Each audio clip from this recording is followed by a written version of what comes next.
नमस्कार, मैं चंद्रशेखर शास्त्री, अधिष्ठाता श्री पीताम्बरा विद्यापीठ सीकरी तीर्थ।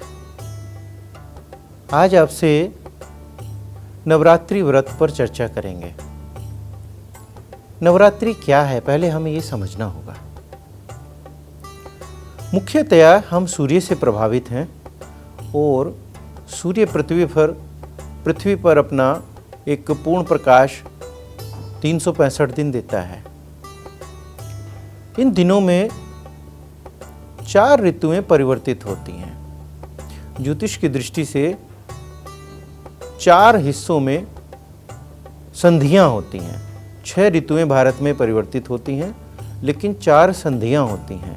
इन संधियों में 2 मुख्य संधियां प्रकट हैं, एक चैत्र की, एक आश्विन की। इसी प्रकार 2 गुप्त नवरात्र भी होते हैं। गुप्त नवरात्र पर हम चर्चा अभी नहीं करेंगे, हम जो ये स्पष्ट हैं उन्हीं पर चर्चा करते हैं। इन चारों नवरात्रियों को 4 युगों से भी जोड़ा जाता है। और ये जो आश्विन नवरात्र है, जो आजकल चल रहा है, आश्विन नवरात्र जो है ये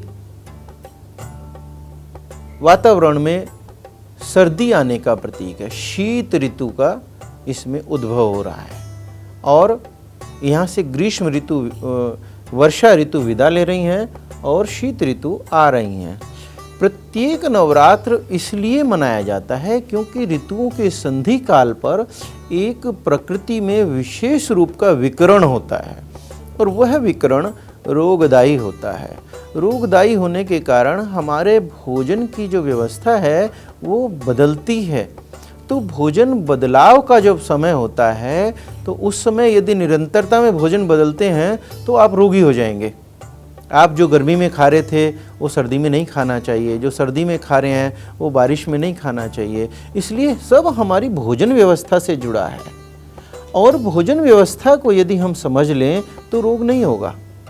जैसा हम अन्न खाते हैं वैसा हमारा शरीर पुष्टि पाता है और जो अन्न हमारी शारीरिक विकास की दृष्टियों से नुकसानदेह हो वो भोजन हमें न तो लेना चाहिए न उसकी विचारधारा आनी चाहिए। तो उसी के लिए ये व्रतों की व्यवस्था शास्त्रों में रखी गई, क्योंकि व्रत एक दीक्षा होता था और व्रत से हम लोग अपने कर्म को समझते थे कि हमें क्या करना है और क्या नहीं करना है। व्हाट डज नॉट, यही यम नियम कहलाया। जो हमारी अष्टांग योग की प्रक्रिया है वो यही है, यम नियम यहाँ प्रारंभ होते हैं।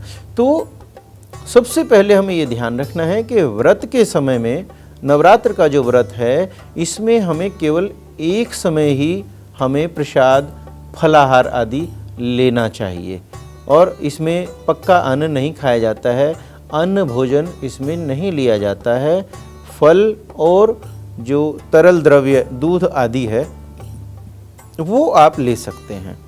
तो जो तरल द्रव्य और दूध आदि पर निर्भर होते हैं वो भी आप ध्यान रखें कि बहुत आयत में ना लें, बहुत आयत में लेना भी हानिप्रद है। हाँ, जल आप अवश्य लें। स्वास्थ्य की दृष्टि से आपको खूब जल पीना चाहिए, जितना आप जल पी सकते हो उतना अच्छा है।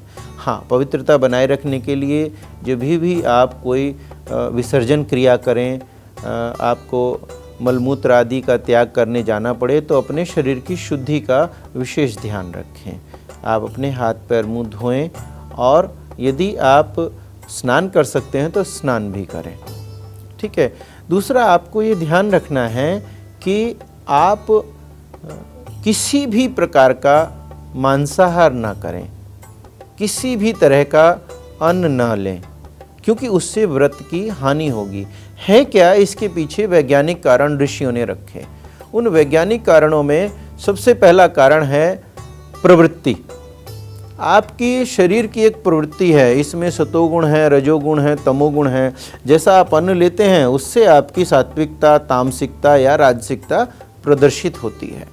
यदि आप ऐसे में कोई मांसाहार जैसी वस्तु या सुरापान आदि आप करते हैं तो आपका तमोगुण अधिक प्रकट होगा और तमोगुण जब प्रकट होगा तो तमोगुण आपको रोगी बनाए, क्योंकि ये संध्या काल है, यह संधि काल है और संधि काल में कोई भी क्रिया शरीर पर अपने पूर्ण रूप से आपको प्रभावित करती है।